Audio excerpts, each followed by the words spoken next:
išsirinksiu ir mes darysim ragauti. Taigi, pirmiausia klausimas jums, kaip jūs manot, kuris vanduo bus pirmoj vietoj? Prieš pamatant visą video bandykit spėti, kuris vanduo pateks į pirmą vietą.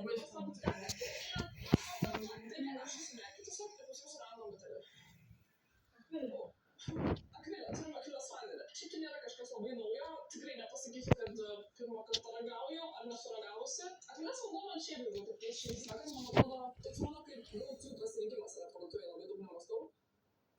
Aš dabar paaiškinsiu, aš nežinau, ar jūs suprasit, bet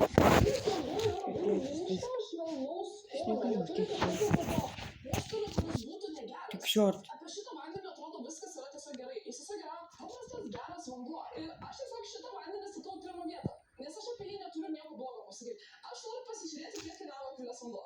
Tai šitas vanduo man kainavo 55 centus, bet man atrodo, kad visai svarbu žinoti, kiek kainavo koks vanduo. Tai akvilės vanduo 55 centų. Dabar ragausiu Vitel. Jisai kainavo...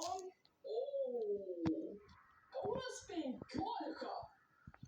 Ragausiu. Okay. Bet žinot, va šitas neturi to minkštumo. Jis netgi turi tokį lyg dumblo skonį, bet labai toli, toks nėra, kad žiauriai didelis. Aš šitą tiesiog į trečią. Aš turiu tokią nautą, kad jis turi būti trečioje vietoje.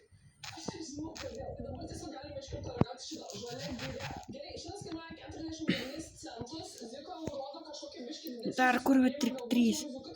Kurva. Gerai, šitas jau turi tokį vieną kitą red flagą. Man primena iš krano vandenį. Ar nebus čia jie sumelavę? Jis tiesiog... Ne.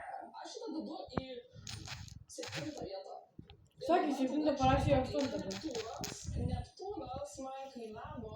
Žinot ką, aš manau, kad Ziko paragaus... Ką darysim? Arba duosim jam paragauti. Ką daryt, ne?